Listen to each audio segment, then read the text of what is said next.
Well, I'm Subere here. I'm with the band Ashes and Embers tonight. Talk to them about themselves and their work. So, if you guys don't mind, can you give us a rundown on your names and what you do within the band? Hi, I'm Dan, and I sing in the band.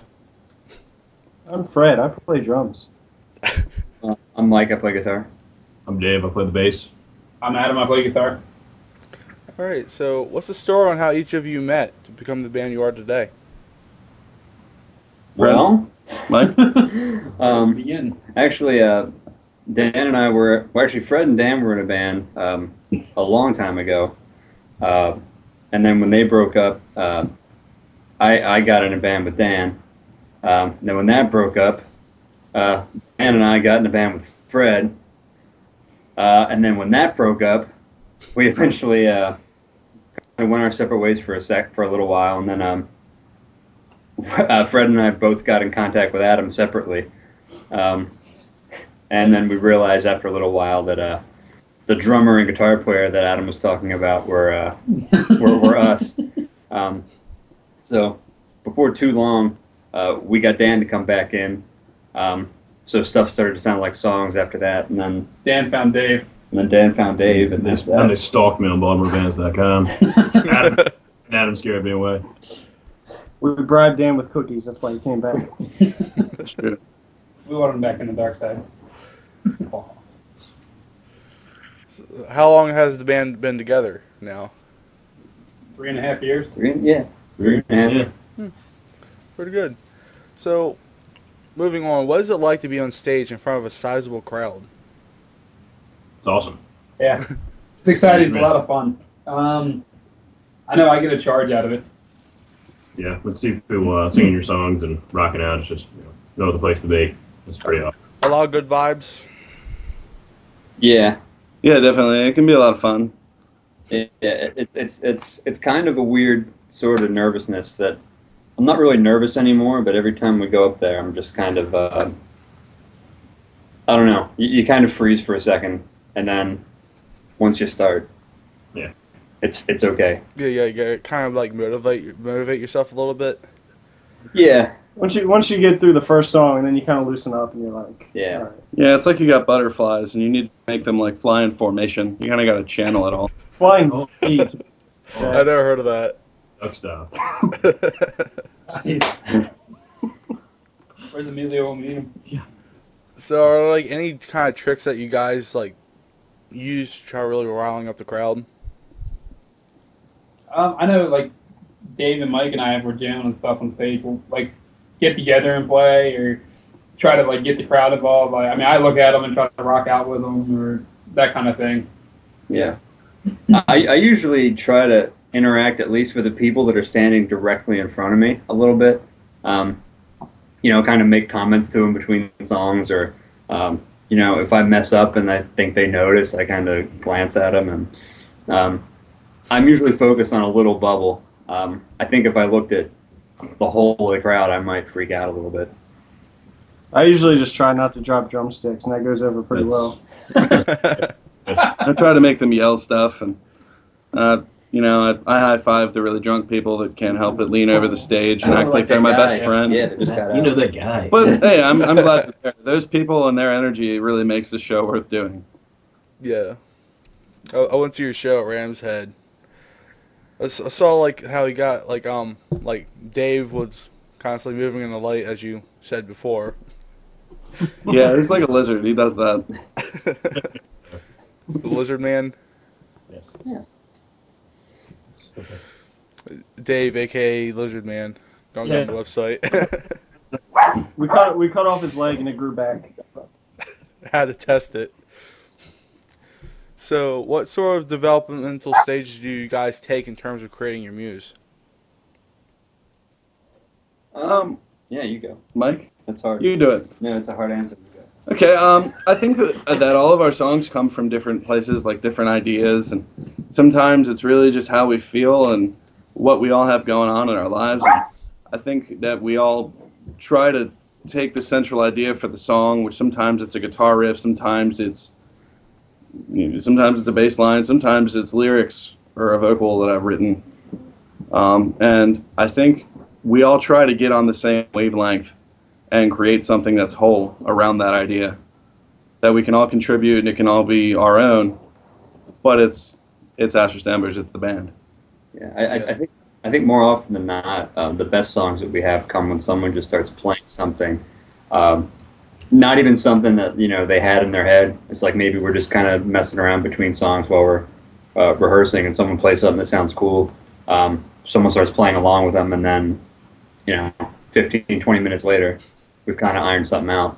And usually Dan comes in with lyrics like the second or third time we play. So and then I mix it up. I think it's how like the majority of our songs got written. Yeah. Mike and I have literally, in a previous band, probably came up with a song in like 5.5 minutes. Yeah. We were like, okay, this is cool. We'll use this.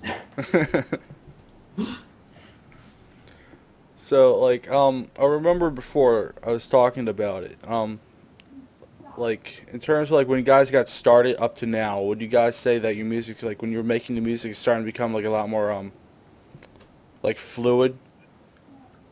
Yeah, I think our sound got a lot tighter, especially between me and Adam and Dave, because I've played with Mike for a long time now, and I feel like we got really tight like a while ago, but since I started playing with Adam and Dan, like trying to build that relationship up to what me and Mike have kind of took a while because I wasn't used to playing with them. I was used to following Mike pretty much every song, and I think now it's at the same level, if not more, because Mike's playing more lead now, and I think it's definitely gotten a lot tighter. Yeah. I would have used the word focused, I think. I think fluid focused. It's I was actually listening to one of our first shows yesterday. I was sitting at home. I was listening to a song from our show Mojo 13, which was like 3 years ago, and wow. It was just sort of, it's very much what we were doing back then. Was like Adam would kind of lay down, a foundation, and then Fred would kind of build on that, and then I would just kind of doodle on top of it. Which is the kind of stuff that we had that we eventually gave to Dan, and he kind of helped turn them into songs. But a lot of the early songs were kind of built like that, and now I think it's more intricate. Yeah, you and I like weave guitar textures together through the song. Yeah, and it's just a result of being from playing for. I'm doing more leads now than I was. I'm doing more leads now than rhythm, and it's a balance between the two. It's like Mike will come up with a rhythm, and I'll play a lead over top of it, and we're just, I guess, the way we just try to make it work is it's.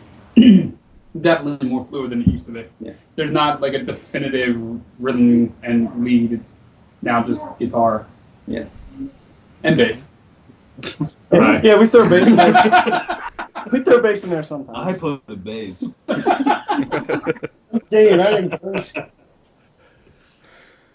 So, what is the general message you guys try to send with your music?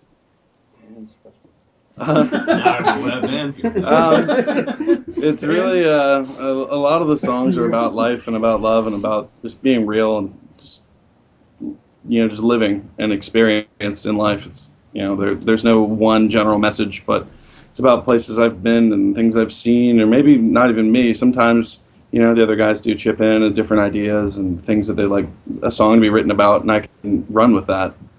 Sometimes I find inspiration in like a movie.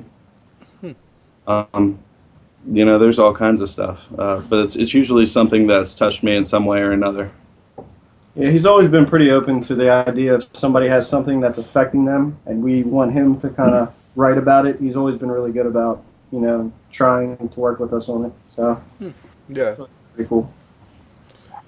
So, moving on a bit more. What would you guys say that sets you apart from other bands, like specifically? Work ethic. That and Mike has no hair.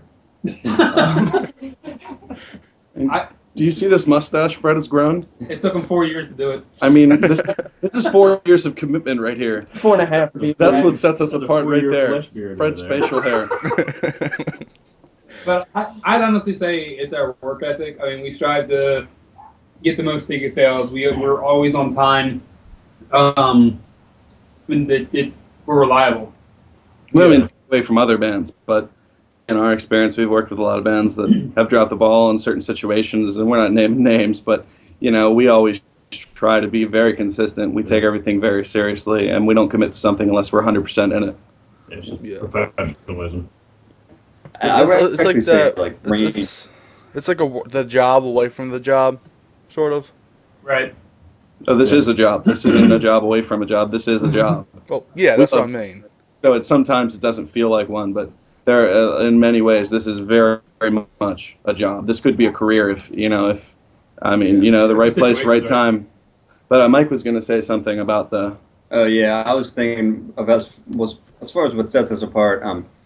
Professionally, I think it is work ethic and professionalism. Musically, I think it's range, being able to do different stuff, which is something that a lot of bands that I see around here, and even bands that we used to be in, didn't really do. That we kind of honed in on a sound and then wrote 9-10 songs to kind of fit that sound, and you played them for a year, and the band fizzled out. And that was it. And I think one of the things that helps us kind of keep it together for so long is that we have different songs, and we kind of drop stuff out of sets, and we add stuff in, and then we bring back old songs, and then we write new songs, and so it's constantly changing, which keeps it interesting. Yeah. So, so as of right now, what kind of music do you guys have in the works? I think You'd be willing to share that. I think a couple of our ideas in the works kind of really go on opposite ends of the spectrum. Like we have a couple in the works that are really mellow and real chill, and then we have a couple other ones that are heavy and really energetic. And we've always tried to keep that broad range, but I think a lot of the songs we're coming up with now kind of either go one end or another. We have a couple middle of the road that we've just written, but as far as new stuff, I feel like it's kind of they're on both ends of the spectrum. But that's just my opinion.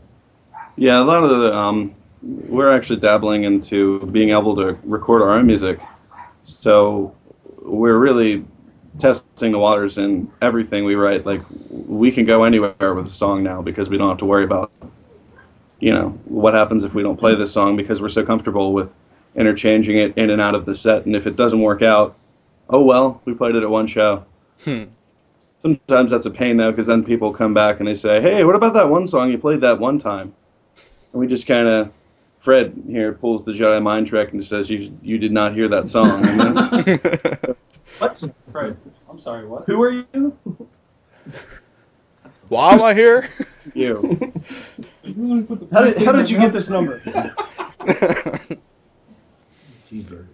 So, I understand you guys have a show or two coming up. You want to give any information on this? Right now, we have one show coming up. There's another show in the works, but it's not confirmed yet, so I'm not necessarily allowed to announce it. Our next show will be on January 12th at the Record Theater. We're playing with a very big variety of bands. There's a couple of punk bands, a couple of rock bands. One of the bands actually sounds kind of electronica. They seem pretty cool. The headliner for the show is the Snallygasters, and the co-headliner is the Charm City Saints. They're both kind of punkish bands, seem pretty cool. We're looking forward to sharing the stage with them. Show's put on by Baltimore Sound Management. Shout out to Brian for hooking us up with the gig last minute. We were working on some other things that kind of fell through, and we were just feeling like, oh wow, if we wait until February to play, that would kind of suck. So Yeah. he put us on this, and he hooked us up. So we're looking forward to getting on stage for the first time in 2013. Yeah. I'll hopefully be there. So. We hope you will. Hopefully. Well, anyone that's watching this is interested, they have an album called Ignite. They got an EP here. Yes, that is a demo.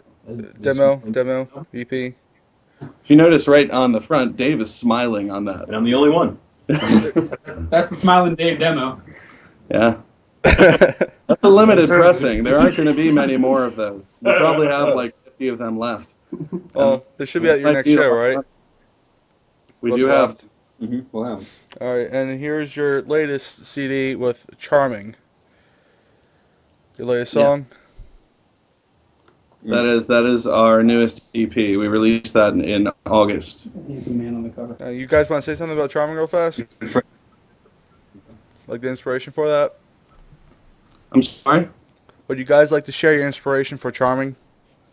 Sure. Charming is a song about, it's about the feeling I get when I'm in the city of Baltimore. It's a place a lot of people consider to be dangerous, and they consider it to be dirty and ugly, and I don't know, I've never really felt that way. I feel like it has a charm, being Charm City. Yeah, known that way. Somehow I always feel like there's this like spirit of some sort in the city that's kind of looking out for me in some way or another. And as I'm riding down the streets and walking from place to place, I'm kind of interacting with it, and that's really what the song is about. The song is about that, and it puts it in the spirit and kind of compares it to a woman at times, and it's kind of a love story, but not. All right. So, would you guys mind if I play that? Play Charming at the end? Please do. All right. Well, people watching, you can see that at the end of the video. It was nice talking to you guys. It was nice talking with you. Thank you. Welcome. You're welcome. Peace.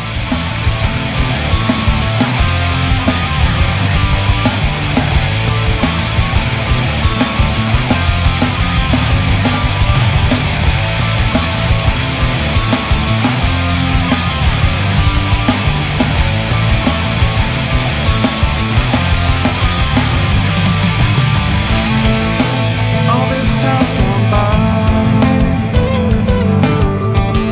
Search for lost and out of ways. It's not like I tried, but she was right there next to me. I just never turned away. She may not catch your eye, but she's beautiful to me. You can call her unpredictable, call it strange, but she's the kind of crazy that I love. There's no place I'd rather be. Just sit watching out for you. You call me home, I call you my own. My city, my lady, standing tall, charm and tolerant.